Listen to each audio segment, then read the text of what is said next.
Hello, this is Garthastro, Antoine Garth at garthastro.com. And today we're going to look at how to read your natal chart, a new look at the Zodiac. So one of the things, obviously, if you're interested in astrology right now, you have probably been inundated with lots and lots of information about Zodiac signs, most of which translates into some type of psychological behavior, some type of psychology. So this is going to be a new way of looking at the Zodiac, which does not involve looking at the Zodiac as expressions of our psychological behavior. So let's move in. So you probably, if you have, now of course, if you have no background at all, then this is a good place to start. There are three qualities of signs, and the three qualities are movable, which is otherwise known as cardinal, fixed, and mutable. Now, movable, I like that term a lot because it really kind of implies what the signs do. The signs that are movable initiate action. So signs like Aries, Cancer, Libra, and Capricorn are what we would call movable or cardinal signs. Cardinal also refers to directions, and each of these four signs also represents the cardinal directions. Aries is the east, Cancer is the north, Libra is the west, Capricorn is the south. We're going to come more to that in a moment. Fixed signs crystallize and consolidate. And when you think of a sign like Taurus or Scorpio or Leo or Aquarius, then you can kind of see where this crystallization and consolidation, or how this crystallization and consolidation takes place. Mutable signs, which are also called dual or double-bodied, vacillate between movable and fixed states. So Gemini, Virgo, Sagittarius, Pisces, those are all what we call dual signs. And often people will complain about there being more than one, dealing with more than one expression of the person who has these types of signs. So movable, fixed, and mutable. Mutable is also known as dual. Movable is also known as cardinal. So all of the elements are related to what are called the classical or ancient Greek temperaments. And these were classification used specifically by doctors at the time, because if you remember, or if you didn't already know, most doctors were also astrologers. This might be also the case until maybe the 17th century, where essentially doctors, people that were surgeons or what they called chirurgeons, etc., often used astrology to help figure out what was the root of the illness, and to figure out what would be the best type of treatment, etc. Of course, whether or not the patient was going to make it. So these temperaments do tend to be very interesting and important. And especially when we look at a chart from some of these ideas or some of these concepts, it'll give us some clues about the nature of the person. So it'll give us some clues into the psychology. So fire is hot and dry and corresponds to the choleric temperament. And the choleric temperament is the type that blows its top and punches someone in the face. Air corresponds to the warm and wet, and the sanguine temperament. And the sanguine temperament is the type that will talk it out, that will take things in stride, that is chill and relaxed. The water element corresponds to the cold and wet, and to the phlegmatic temperament. And the phlegmatic temperament will burst into tears. Also phlegmatic, the word phlegm is in phlegmatic, so people who have lots of phlegm, that also kind of falls under the phlegmatic, but the wet, that there's a lot of wetness. And earth, which is cold and dry, corresponds to the melancholic. And so earth, cold and dry, also corresponds to Saturn, who is the author of melancholy, or the father of melancholy. So depression, sadness, dryness, those with the dry wit, there will be a bit of the melancholic in there. So those are the elements and the temperaments. And now we come back to elements and chart direction. So as I mentioned, Aries represented the east. What was it? Aries was east, Libra was west, Cancer was north, and Capricorn was south. but that is the case for all of the fire signs. All of the fire signs represent the east. All of the air signs represent west. All of the water signs represent north. All of the earth signs represent south. And as you can also see, the ascendant is the east, the descendant is the west, the IC or Imam Cheli is the fourth house, which is the north, and the midheaven is the south. The 10th house is the south. So you're wondering, why do I need to know this? Because I'm more interested in how my boyfriend is going to act if he's a Scorpio. Well, if you were looking at a chart and somebody said to you, what is the best part of the world for me to move to? Or where are my keys? We could actually look at the signs and know what directions what directions might be good. And for especially if someone's saying, what area should I live in? Where should I go to live? And we know that Jupiter and Venus are benefic planets, then where Jupiter and Venus are might actually show by sign the direction the person should go. The zodiac also corresponds to the body, and these are the things that we don't really pay enough attention to, in my opinion, because this is how we can find out what parts of our body are ailing us, what parts of our body are particularly strong, what parts of our body might be a focus in our career life. So for instance, if you're a singer, the sign Taurus, because it represents the throat and the neck, might be important. If you are a writer, Gemini might be important because it rules the shoulders, arms, and hands, right? So thinking in this way, as opposed to the way that we've been thinking, adds extra dimension. Aries is the head, Taurus the throat, neck, thyroid, and thymus, Gemini the shoulders, arms, and hands, Cancer, breasts, chest, and stomach, Leo, heart, sides, back, and spine, Virgo, the viscera or organs, the digestive system, Libra, the kidneys, lower back, and pelvis, Scorpio, the genitals, bladder, urethra, and anus, Sagittarius, the hips and thighs, Capricorn, the knees, Aquarius, the legs, ankles, and Pisces, the feet. Now, I recently had a fantastic chart that I showed about where we looked at some of this stuff, and I'll see if I can find it maybe later, but I have another chart that we're going to look at some of these things. Now, let's say somebody says, where in the world should I go? And the indicators that represent where they should go, or the indicators that represent what good is coming in the chart, are in these signs. So I'll give you an example. I had a client who lives in Italy. I had a client that lives in Italy. So Italy is Leo. She didn't tell me what part of Italy she lived in. She had planets in Leo. And I was like, wow, that's so cool. You've got planets in Leo. And I'm like, well, I don't know where you live. So let me see if I can tell you. Since all these planets are in Leo, do you live in Rome? Yes, I live in Rome, she said. Sure enough, Italy and Rome are represented by Leo. So many of these things that we think, oh, that goes way, way back. Why would we be interested in these? These things still hold. They still hold true. So many of the meanings of all kinds, that I'm seeing in ancient astrology, they are all absolutely germane to today's world and to what's going on.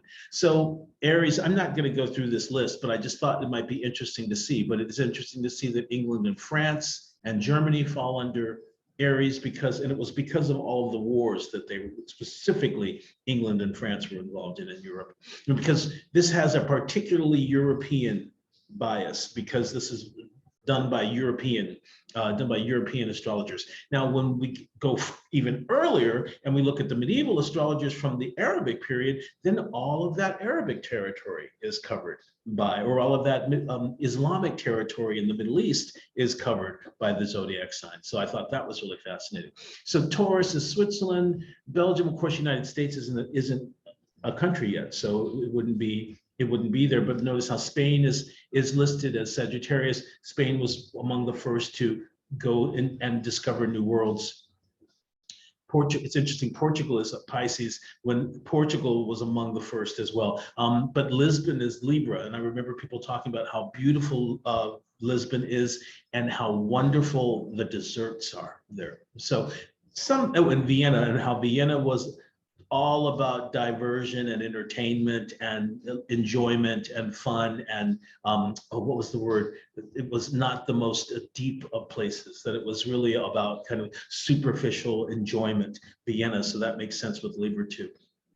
Okay, we're almost finishing. We're finishing up and just coming to a few more interesting, fascinating classifications. There are signs that have wings. And if you think about the social butterfly, think about Gemini. And if you think about how a Virgo hovers over you when you are trying to get things done, and it's not to their liking, think of that. The Pisces I thought was really interesting, but we know that Pisces has a problem of having their feet on the ground generally, right? As does Gemini. Virgo doesn't necessarily have that problem, but Gemini and Virgo, because they're represented by Mercury, they're ruled by Mercury. Mercury is involved with speed. And so Gemini, and of course, Mercury has the shoes with the wings on his feet. So that's the other reason why. And then Pisces, because it can take any shape or form. It's a shapeshifter.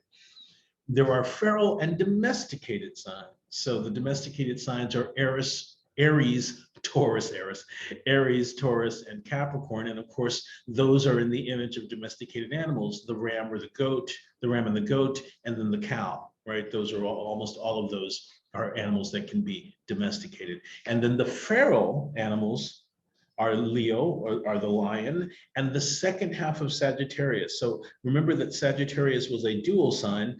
All of the dual signs have two different things in their sigil. So the Gemini obviously has twins, so two people. The Virgo sigil is part virgin, part whore. The Pisces is two fish, and then the first half of Sagittarius is the human half, and the second half of Sagittarius is the feral/animal half. We have fertile, sterile, and signs of few children. So we have signs of few children, we have signs that are fertile, and we have signs that are sterile. And this is really important when we look at the fifth house and children and things of that nature. I see consistently on Reddit people asking questions about, trying to have a kid and I'm having problems, and I see sterile signs everywhere. So it's really, really, really important. Fertile signs are the water signs, Cancer, Scorpio, and Pisces. The sterile signs are the Mercury signs and Leo. And Leo signs, because Leo, the sun is especially hot and dry, and so is Leo. And the Mercury signs, because Mercury represents children and youth. And so Mercury represents not the opposite of maturity. And of course, we have to mature into being able to have children and being able to take care of children. And so often you'll find with the Gemini and Virgo signs representing sterility, that sometimes it just never happens. It never comes up. It's not so much that they can't have children, but the lifestyle that they live never precludes them having children. Signs of few children, Aries, Taurus, that pretty much everybody else, Aries, Taurus, Libra, Sagittarius, Capricorn, and Aquarius. Do not overlook this. This is very important. Wanton or libidinous, these are the signs of hot, sexy signs. And it was based on basically planets or based on animals who make smell when they have sex, during sex. So the more that they smell, the more that they call them wanton or libidinous. They already talk about what the lust of the goat, Aries the ram, Taurus the bull, right, Leo. So these are the four libidinous signs. And I also include Libra and Pisces.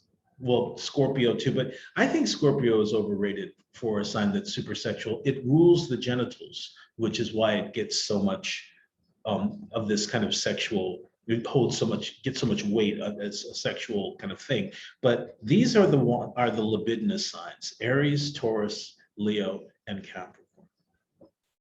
And then finally, the zodiacal voice types. So I did a chart recently where a woman was talking about having problems opening up emotionally, and she had the moon opposing Mercury, and Mercury was in Cancer. And Cancer, of course, is ruled by the moon, but Cancer is a mute sign. And one of the things I said to her was, well, this is a mute sign, so you may actually know what it is that you want to say, but you may have problems actually putting it into words. That was indeed the case. So the mute signs are Cancer, Scorpio, and Pisces. The halfway signs are Aries, Taurus, Leo, the second half of Sagittarius, which remember is the animal half, and Capricorn. And then the signs of attractive voice are Gemini, Virgo, Libra, and Aquarius. I thought we would do now is we would look at one chart. I thought we'd look at the chart of Ella Fitzgerald for a second, because she has quite a few of the things that we're looking for. So first of all, Ella Fitzgerald is a singer, right? So we would be looking to see if either the second house or Taurus, right, might be prominent. And indeed, the second house and Taurus are prominent. The ruler of the second house, which has Virgo on the cusp, and Virgo is a sign of what? Virgo is a sign of attractive voice, and it's a human sign. Mercury is in Taurus, which is the sign that represents the throat. It also is a sign that is ruled by Venus, who represents not just love and beauty, but art and music. So here in this particular chart, quite a bit is, not only is the ruler of the second in the sign of the throat, but we have the ruler of the ascendant also in the sign of the throat. And we have the ruler of the 10th house also in the sign of the throat. And look at how the midheaven is the sign of the throat itself, and the Venusian sign of the throat. Now it didn't have to be, it could have been anything. But in this particular case, what we have is a chart by which the throat is exalted, is completely, thoroughly exalted, or the emissions of the throat exalt this person. And also, one of the things we think about with Mercury is communication. And of course, Ella Fitzgerald, extremely communicative singer to all ages. I went to a concert of hers in the 80s, and every type of person of every age group was there. The other thing about Ella Fitzgerald, which I think is so fascinating, which shows this Mercury thing, and which might not have anything necessarily to do with what we're talking about, but it does kind of, because the second house does have to do with what we collect. And Ella Fitzgerald, if you know anything about her, Ella Fitzgerald was called the First Lady of Song because she recorded all of the important American songwriters up to the 50s and 60s, matter of fact, up to the 80s. She did Antonio Carlos Jobim in the 80s. And so she recorded, like, many of these were done on LPs, on these vinyl LPs back then. Many of these were double LP sets, and they had as many as 35 songs or 40 songs. And so essentially, Ella Fitzgerald became a living library, which is ruled by Mercury and also by Virgo. She became a living library of American music. Okay, so that's our session for today. All of the stuff that we're looking for comes from either the Bonati or other things that we've been looking at in the past in our weekly Zoom class or weekly Zoom workshop. It's a free workshop that I do every Sunday at 12 p.m. PST. And so I will leave the link to that. Please come. We basically take every week to kind of tackle some of these really, really difficult texts that we've been looking at and figure out how to use them with the astrology that we want to work with. Okay, so thank you so much for joining us. And if you like this, please hit like and subscribe.